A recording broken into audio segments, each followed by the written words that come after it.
Friends, ఎంతో టేస్టీగా తక్కువ ఆయిల్తో ఎయిర్ ఫ్రైయర్లో బ్యాచిలర్స్ కూడా ఈజీగా తయారు చేసుకునే చిల్లీ చికెన్ రెసిపీ ఎలా తయారు చేసుకోవాలో చూద్దాం.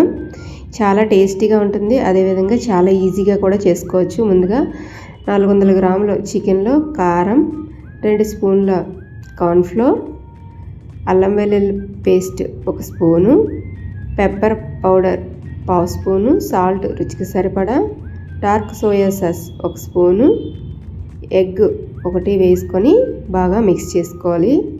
ఇలా మిక్స్ చేసుకొని ఒక 10 మినిట్స్ పక్కన పెట్టుకొని ఎయిర్ ఫ్రైయర్ని ఒక 2 మినిట్స్ ప్రీహీట్ అయితే చేసుకోవాలి.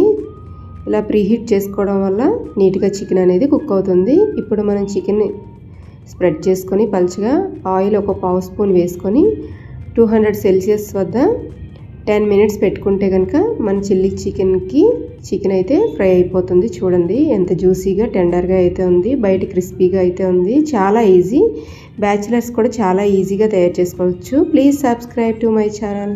ఫస్ట్ టైం వీడియో చూస్తున్న వాళ్ళు బెల్ ఐకాన్ కూడా టచ్ చేయండి. ఒక ప్యాన్లో 2 స్పూన్ల ఆయిల్, గార్లిక్, పచ్చిమిర్చి, capsicum, onion pieces, dark soya sauce 1 spoon, red chilli sauce 2 స్పూన్లు, టమాటా కెచప్ 2 స్పూన్స్, వెనిగర్ 1 స్పూను. ఇప్పుడు కార్న్ఫ్లవర్ మిశ్రమాన్ని వేసుకొని ఒక 2 మినిట్స్ కుక్ చేసుకొని ఎయిర్ ఫ్రైయర్లో ఫ్రై చేసుకున్నటువంటి చికెన్ వేసుకొని ఒక 1 మినిట్ హై ఫ్లేమ్పై టోస్ట్ చేసుకొని ఇందులోనే కొరియాండర్, ఫ్రెష్ స్ప్రింగ్ ఆనియన్ వేసుకొని గార్నిష్ చేసుకుంటే ఎంతో టేస్టీగా హెల్తీగా ఒక 2 స్పూన్స్ ఆయిల్తోనే మనకి చిల్లీ చికెన్ రెసిపీ ఎయిర్ ఫ్రైయర్లో అయితే రెడీ అవుతుంది. ఫ్రెండ్స్, మీరు కూడా తప్పకుండా ట్రై చేసి ఎలా వచ్చిందో కామెంట్ సెక్షన్లో కామెంట్ చేయండి. Keep watching, please subscribe.